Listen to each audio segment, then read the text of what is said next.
Jai Shri Ram. There was an absent minded professor who went out for a walk in the evening, and after a very long day's study, he had his walking stick also.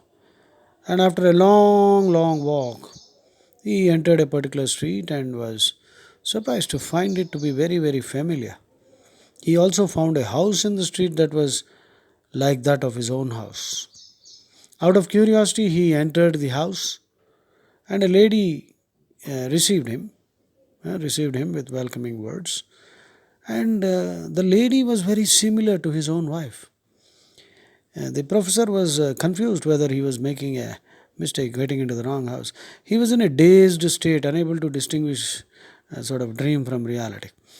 He was given food and water, and he ate with half closed eyes because he was unable to know where he was. At last, he was shown the way to his bedroom. He was very tired and he wanted to sleep. So he still had the walking stick in his hand. And he took the walking stick to the cot, placed it on the bed for rest. But he, however, went to the corner of the room and stood in the place where the walking stick was usually placed every day. So he could not distinguish between himself and the walking stick. Yes, you guessed right. Albert Einstein. Albert Einstein. This is an actual incident from his life. Okay, one day Albert Einstein was sitting and there was a get together, and his wife quietly told him, "You have spilled some soup on the tie. Please change the tie." So Albert Einstein got up, and his bedroom was on the first floor. He went there, he removed his tie. After he removed his tie, he removed his shirt and all the pant and all that, and finally got into pajamas and night dress and slept off. After 10 minutes passed, 15 minutes passed, the wife decided to find out what happened, to change a tie, why so much time. She went and she found that Einstein was snoring. He was in deep sleep. Shocked, surprised. You know why? Because he was always doing things mechanically. Every time he used to remove his tie, the next thing would be remove the shirt, remove the banyan, wear the pajama and all that. So that was mechanical. And so the moment he removed the tie, he did all the rest of the things and went off to sleep. Okay? And Albert Einstein had 10 blue colored suits in his wardrobe, all blue. Somebody noticed and asked why. His answer was, "See, if I buy different colored suits every day, I have to remember what I wore yesterday, and then that will waste time. Therefore, I bought 10. My God. Why 10? Acha. Albert Einstein had a funny habit of picking cigarette butts from the sidewalk. After people smoke, sometimes they throw cigarette butts. So it was a nasty habit, picking up discarded cigarette butts. So his friend asked why. I believe Albert Einstein's friend was a doctor, some fellow, who said you have to stop buying tobacco because he was smoking a lot. So he stopped buying the tobacco. He used to pick up these, cigarette butts, and in every cigarette butt there's still some tobacco at the bottom. So he used to open them up. So one day, Albert Einstein was in his room. Students came, Princeton University, he was a professor. So he had to give them the marks for some internal paper or something. He kept all these corrected answer papers in a cupboard, but lost the key, misplaced the key. So all the students started searching the whole room for the misplaced keys. In the meanwhile, Albert Einstein picked up a metal clip, and he started trying to open the door of the cupboard with that. And after he spent some 10-15 minutes. Suddenly some student discovered the misplaced keys. He said, "Sir, here is the key. Here is the key. Here is the key." But Albert Einstein was not listening. So they kept quiet. After some time, Albert Einstein replied. He said, "Once I start doing something, I don't let anybody stop me." So the key was found. He could have very well opened the cupboard with that key, but he continued with that clip till he opened the cupboard. That's the nature of the man. Okay. Albert Einstein's wife was, of course, Albert Einstein had three wives, I think. Yeah. Anyway, he had many love affairs and all that. That's what they say. His wife was not very learned lady. But one day she was taken. Albert Einstein became very famous, and she was taken to a huge telescope, the big building where massive telescope was kept, and she asked, "What is this for?" They said, "This is used to look into the sky and study stars and all that, and understand the laws of the universe." Oh my God, she said, "What a huge thing, this telescope." And she remarked, "My husband does the same thing, but he just uses paper and pencil." Uh, One day there was a lady, some professor, I believe. She became very curious to know about Albert Einstein. She went and met him. She came and met him. And because Albert Einstein became so popular, she asked, "Where is your laboratory? Where is your laboratory? I want to see that." He took out his pen. He took out his pen from the shirt pocket and he said, "This is my laboratory. This is my laboratory." Albert Einstein's concept of God. He said Albert Einstein was not an atheist. He was a deist, deist, deism. Deist means a person who believes in God but does not believe in any holy book or dogma. We can use our brain to understand God, intellectual love of God, and observing nature and the laws that run the whole universe will give us some capacity to infer that God must be supremely intelligent and everything must be running on laws. So if you love God intellectually, that is, then you are a deist. That is deism. So Albert Einstein once said, his concept of God, it's like a small child entering a huge library full of books from the floor to the ceiling, packed. I've seen such libraries. So every inch of space is packed with shelves and books and books and so many books, millions of books. And the child would naturally feel that all these books are all orderly kept in an order, uh, and all organized, right? And there are billions of the books. Similarly, that is the same feeling Albert Einstein said he had when he looks at the world, the whole universe, and our lives. There are so many laws. We know nothing. We have not even scratched the surface. That is the deep sense of wonder and respect. That is the feeling of awe for the Creator. That was Albert Einstein's conception of God. There is another story about Albert Einstein's driver, who I believe after watching his lectures, sitting and listening to his lectures, one day said, "I can deliver your lecture, sir." So when Albert Einstein became very famous, but he was not as famous as yet, that means most people didn't know what Einstein looked like. So Einstein was touring America. So this is an incident at that time. So the driver posed as Albert Einstein. But nobody knew who this man was and his hairstyle, and he did not become so popular. So you can understand the scenario. So the driver went up the stage and delivered a spellbinding talk on the theory of relativity. General theory of relativities, special theory of relativity, time dilation, Albert Einstein's concepts. So audience was spellbound. And then somebody asked a simple question about time dilation, whatever. So the driver who had been listening to Albert Einstein's lectures memorized the whole lecture, but he had no knowledge about the subject. So when this question was an elementary question, he could not answer. Therefore, he was very smart. He said, "Yes, that's a good question, but it's such an elementary question. Actually, my driver can answer that question." So he called his driver, who was none other than Albert Einstein. Albert Einstein went to school, and till the age of 5 he did not utter a word. His teachers told his parents that your son is a retard. He is good for nothing. Please teach him some vocational training so that he can survive. He is a dull child. That is what teachers told their parents about the greatest genius ever, the man who could read the mind of God.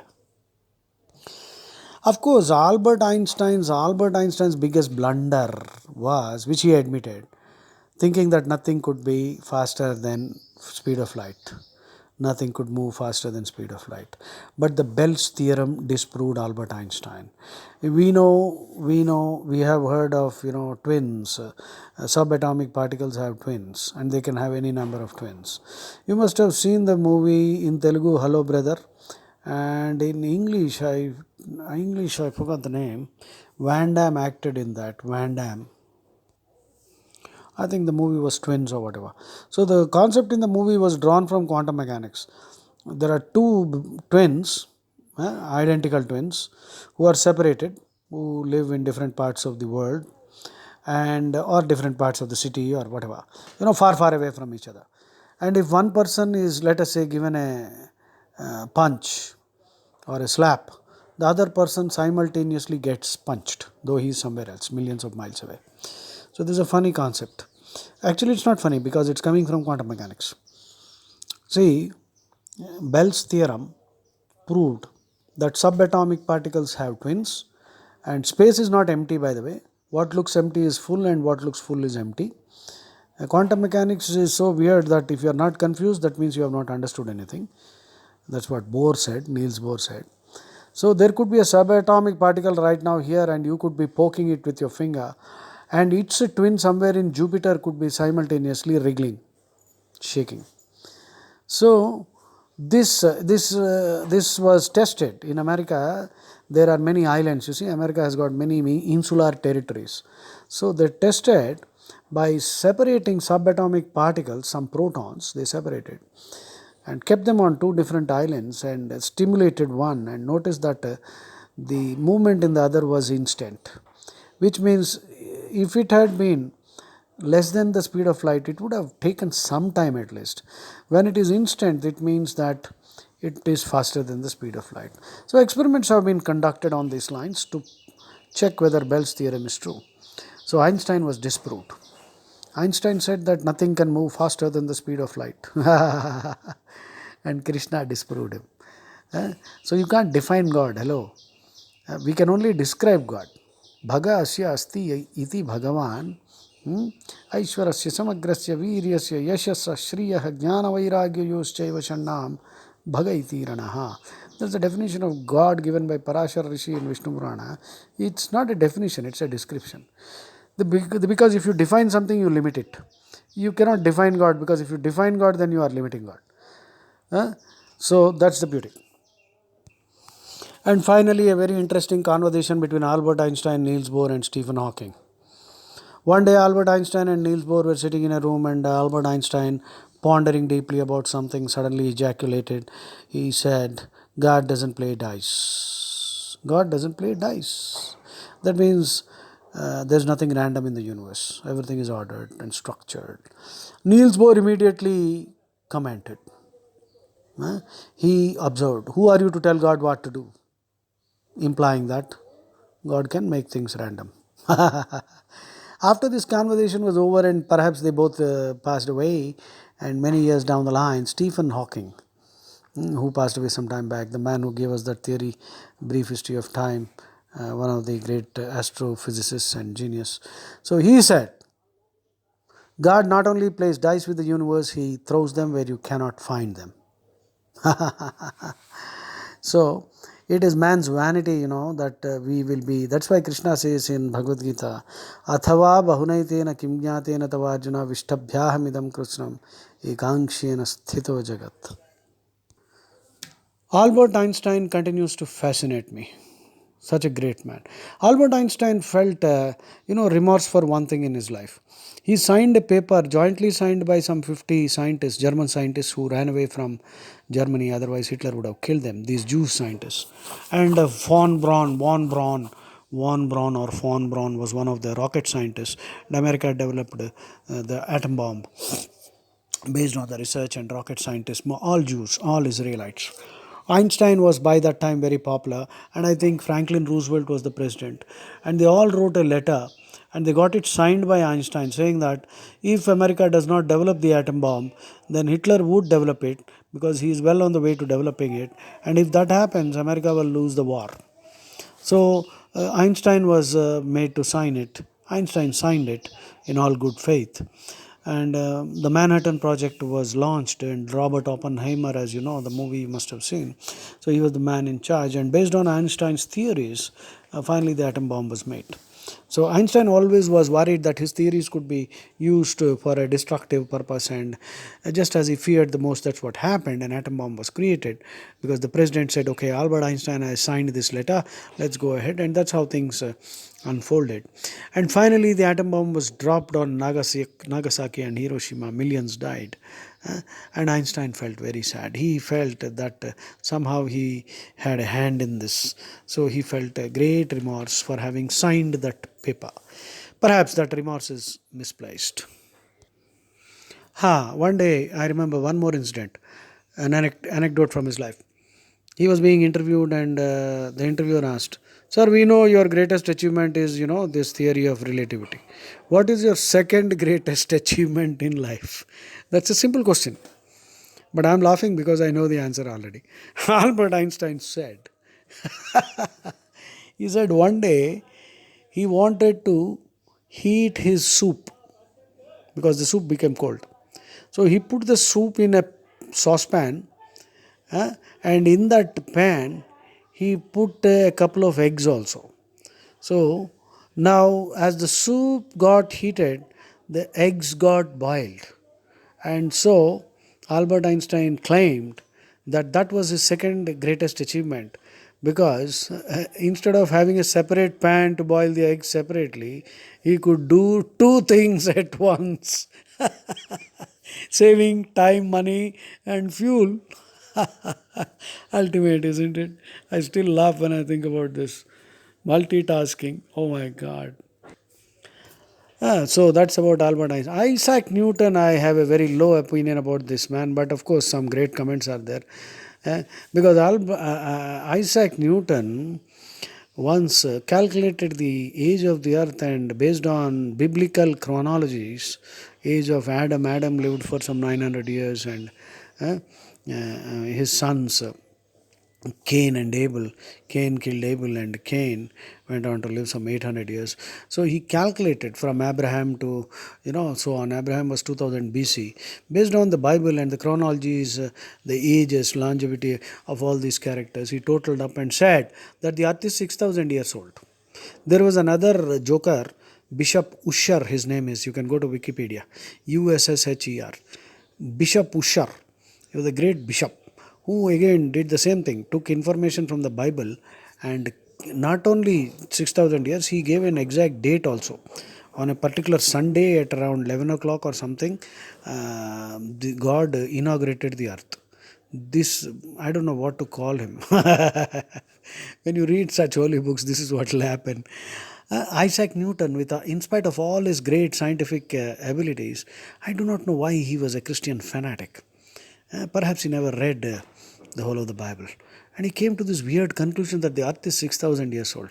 Any child will tell you that it is at least 5 billion years old, and our Big Bang theory is there. Anyway, that's about Albert Einstein. I hope you enjoyed. Of course, Newton also had some wonderful quotes. We will talk about Newton later. Jai Shri Ram.